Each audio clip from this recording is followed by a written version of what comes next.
So I would say one of the most talked about topics, subjects in the queer community is about love, right? Finding the right person, finding healthy and sustainable love. So if this is something that you find yourself struggling with, if this is something that you feel like you just are never going to be able to attain, that is exactly why I created this episode of the podcast. And if this is your first time visiting the podcast or listening in, or maybe you're a returning subscriber, welcome back. This is the Deep Penetration Podcast. In case you don't know who I am, my name is Danny, and I'm a love and self-esteem coach that works with gay and bisexual men. So I don't want to waste any more time. I want to jump right into the episode. And what we're talking about is essentially just a path to a healthy and sustainable relationship. So first thing is first, I want to acknowledge that I understand how difficult dating is in general, especially in the queer community. And I think that it would be so easy to just kind of chalk it up to, no one really knows what they want. But for me, it goes a little deeper than that, right? So I have been working with individuals and couples now for 3 years who are trying to find themselves, trying to find each other, and everything in between. And what I have come to understand working with gay and bisexual men is that the ability to find healthy and sustainable long-term relationship is honestly dependent on how well you understand yourself and if you've come to accept yourself, right? Every relationship looks different because they are inherently subjective. But at the core of every relationship, there needs to be strong communication. There has to be trust, empathy, patience, vulnerability, and respect, right? All of these fundamental elements require you to have a strong understanding of who you are. And if you are struggling with, let's say, self-acceptance or self-love or internalized homophobia, low self-esteem, a scarcity mindset, right? Any one of these things, it will prove difficult to attract the right kind of man. And, I believe that life is about balance, and therefore we are always seeking some form of balance. So let me give you an example. If you are someone who is more anxious in relationships, it is likely that you will attract somebody who is a little bit more avoidant.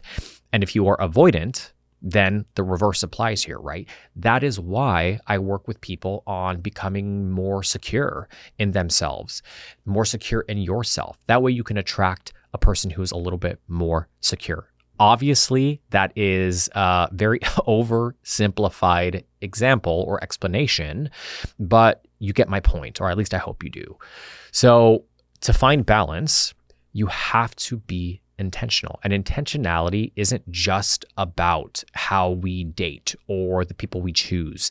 It's about dedication to self-discovery and your desire to unpack certain paradigms or programs or blocks that are preventing you from achieving your goals, right? Or being able to love yourself fully.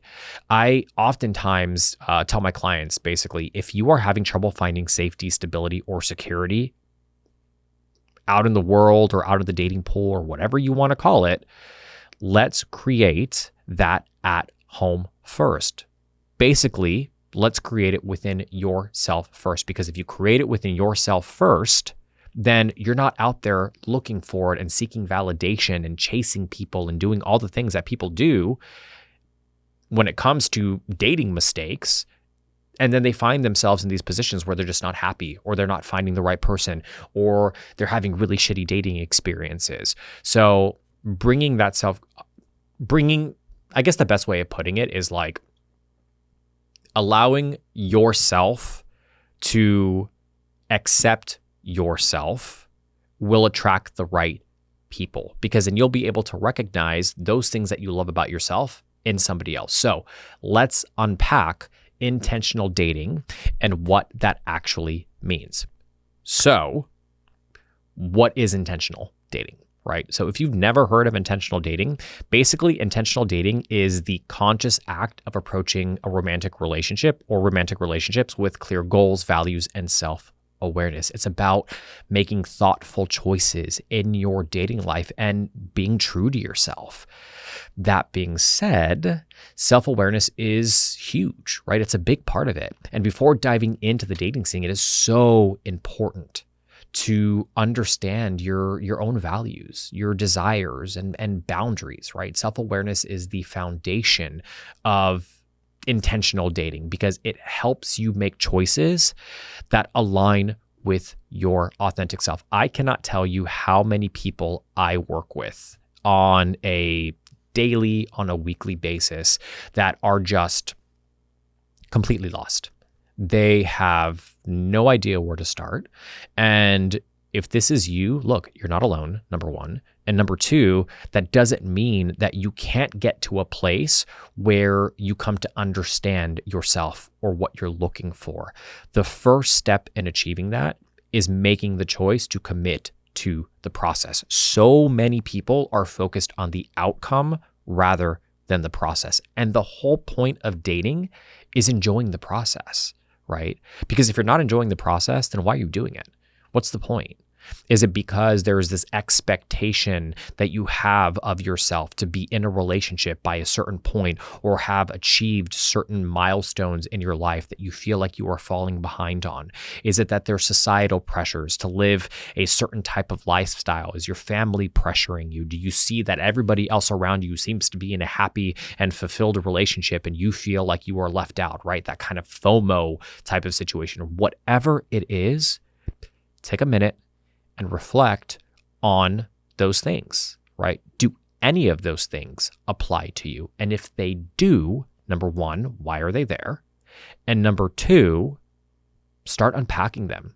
Start figuring out how to unravel those things. And if you have no idea where to start, that's what I do.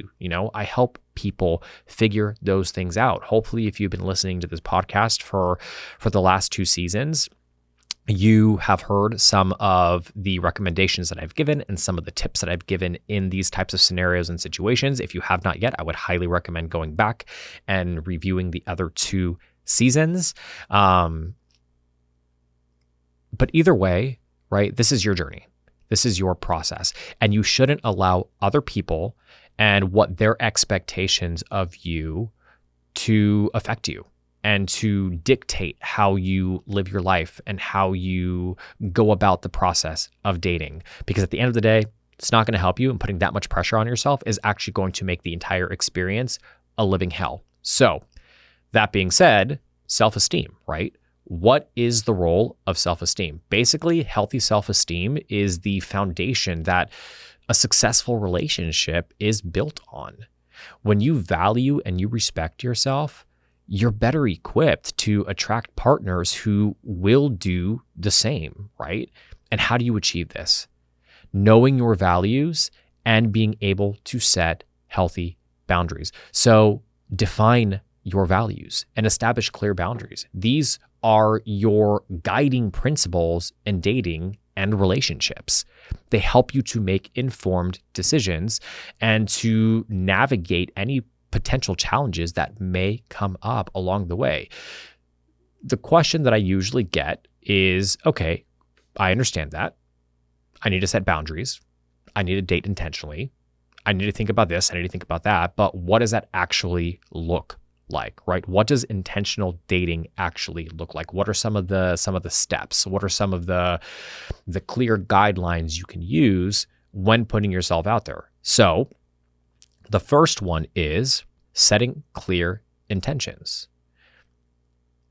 Begin your dating journey with clear intentions. Know what you are looking for in a partner and what you're willing to give in return, and communicate your intentions honestly to those potential partners. That's the first one. The second one is effective communication. Communication is the lifeblood of any relationship, right? So you want to make sure that you're practicing active listening, you're expressing your feelings openly. And I encourage you to persuade your partner to do the same, right? Because effective communication is what helps to foster trust and understanding in a relationship. Third thing here is authenticity matters. Be your authentic self when you are dating. Pretending to be somebody you're not is not sustainable, and it can lead to a lot of disappointments.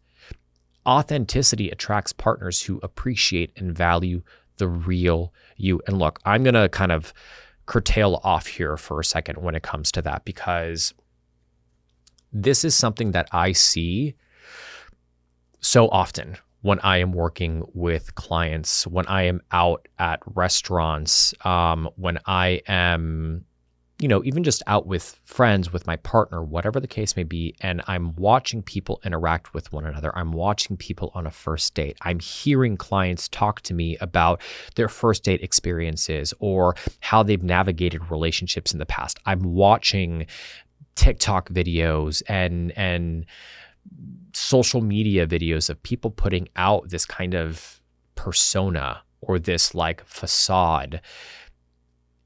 And it just feels like everybody's trying to live up to this fake lifestyle. It feels like everybody's trying to present themselves in the best way possible without flaws, absolutely flawless when it comes to their fashion and the way that they look and their style and their all of it. But the truth of the matter is, there's beauty in those flaws. There's beauty in those mistakes, because that makes you human. And that human quality is what helps you to connect to other people. That quality is what helps you to build a stronger connection with the person you are in a relationship with, or the person that you're going on a date with, right? It's the equalizer amongst everybody. If we walked around and every single person was perfect 24/7 all the time, it'd be such a fucking boring world. Excuse my French, but that's just how I feel about it. Look, at the end of the day, did I trim my beard today? Did I try to shape it up? Did I do my hair today? Did I do all of those things? Absolutely. Of course I did. And that's because I'm sitting in front of a camera and I'm having a conversation with you guys. And at the end of the day, I like to feel good. And in order to feel good, I like to look good. But does that mean that that's my primary focus 24/7? No, right? When I wake up in the morning next to my partner, I'm not all done up and, beat to the gods and brush teeth before he even wakes up. And no, because at the end of the day, it's me, right? I'm waking up. I'm not prioritizing needing to do all of those things. I'm not doing any of that stuff. When I'm hanging out with my friends, I'm not worried about how I look or what I'm saying or what I'm doing, because at the end of the day, that's not me being my authentic self.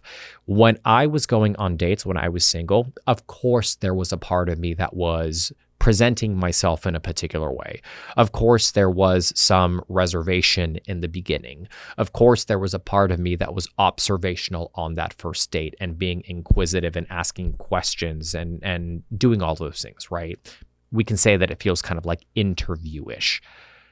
But if it progressed to a second date, I showed a different part of my personality at that point, because number one, what do I have to lose at that point? It's only a second date. And number two, if I'm really going to allow myself to connect with somebody, there has to be that level of transparency to a certain degree, right? I'm not going to let that person in all the way in the beginning, no pun intended. But I do have a dark sense of humor to me, right? I do have a bit of that dry wit. And maybe you guys don't necessarily see it all the time on this podcast, right? Because there's certain topics that I'm presenting and I'm talking about, and there's certain things that have a little bit more of a serious tone to them, and I'm trying to provide you guys with some good tips and recommendations, all things. But at the end of the day, I can be a total loony bag more often than not. And hopefully, as time goes by and we build a connection and a deeper relationship, you'll see that side of me. You'll see that crazy side of me. Maybe it's something that you're interested in. So if it's something that you're interested in, let me know if you want to see that crazy side of me. But all of that to say, it's so easy to put up a front and to pretend like we're something that we're not. But that's not going to get you anywhere. that's not going to get you the relationship that you want, because that's not sustainable. And at some point, that curtain is going to drop and that person is going to see the real you. And that's not what you sold to them in the beginning. So just be yourself. All right. So what are some of the common dating challenges that we as queer individuals face, right? So I would say, being part of the LGBTQ plus community, we often face unique challenges like coming out and acceptance and dealing with discrimination. So dating intentionally can help you navigate through those challenges by using what you've learned, right? Your own personal experiences and falling back on those boundaries that you have set. So how do you navigate those specific challenges? Let's talk about coming out and acceptance. Coming out in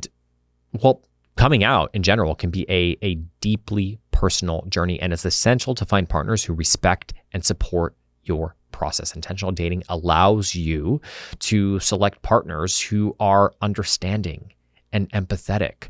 Another thing that I see quite often is discrimination, right? And making sure that we're talking about safe spaces. And unfortunately, discrimination still exists, right?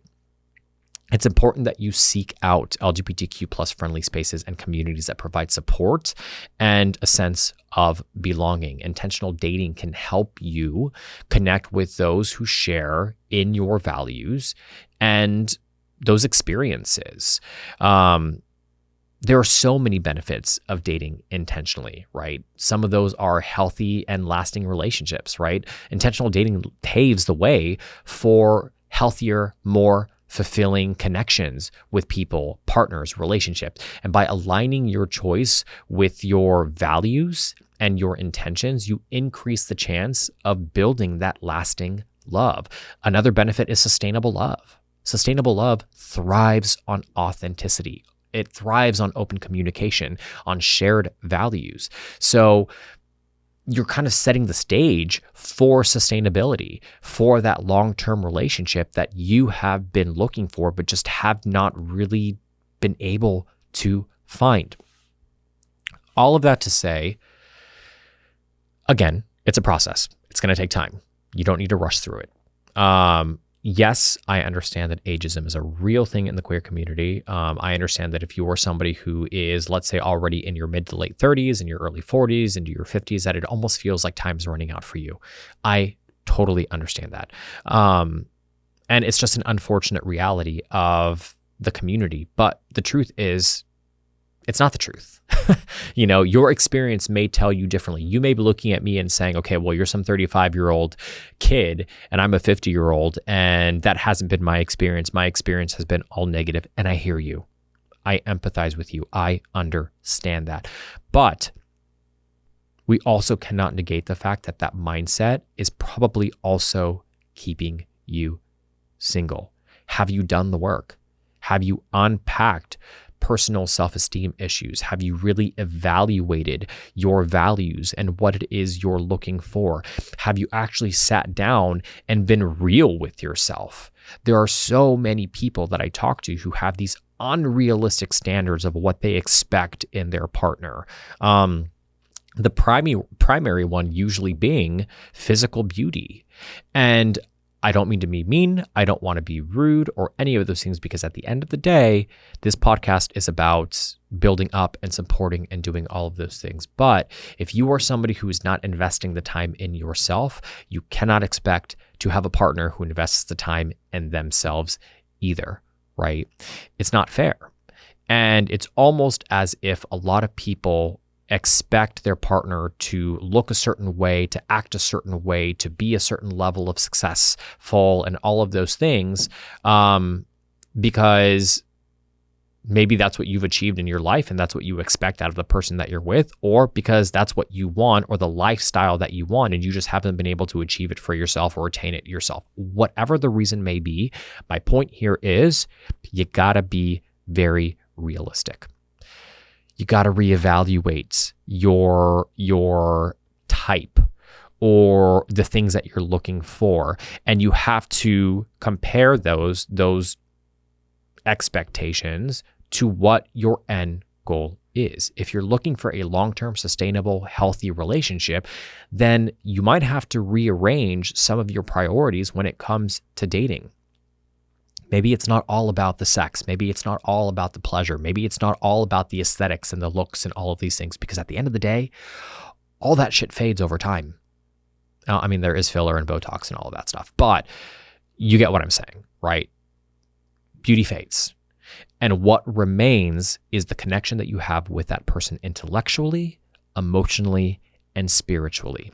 So if you can prioritize those things for yourself now, you are far better off than most people are who are single and dating and struggling to find the right person. The right person is out there. I can tell you that for a fact. It may not feel like it, but believe me when I tell you that that is for real. I've worked with many clients who have found that sustainable long-term love, but it all started with them having to change their mindset, their perspective, and work on themselves first before that was a possibility. So if this is something that you're ready to do, if this is something that you have been wanting for a really long time and you want to take it seriously, reach out to me. Let's have a conversation about it. Let's get you to that goal, right? Because it's not impossible. It really is not.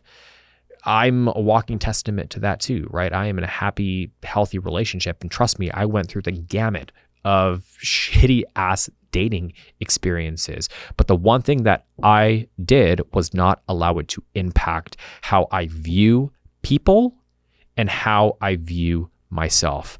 There were definitely times where I doubted myself. There were definitely times where I felt insecure, but I did the work and I worked through those insecurities. And you can do those things too. I hope you guys enjoyed this episode. Let me know what you guys think about the episode. Leave a comment, hit the like, subscribe, do all of those things. Actually, that's really the only thing that I ask you to do is to subscribe to the podcast if you're enjoying it and if you feel like you're getting value out of it, and to maybe tell a friend about it, right? That would be absolutely amazing because it helps me to continue to do what I love, which is to connect with you guys and have these kinds of conversations. If you have not yet, make sure you check out all of my other social media platforms. I also have a website if you're interested in coaching and all of that good stuff. Anyways, thank you guys for tuning in to the first episode of the Season 3 Deep Penetration podcast. And I will see you guys in the next episode.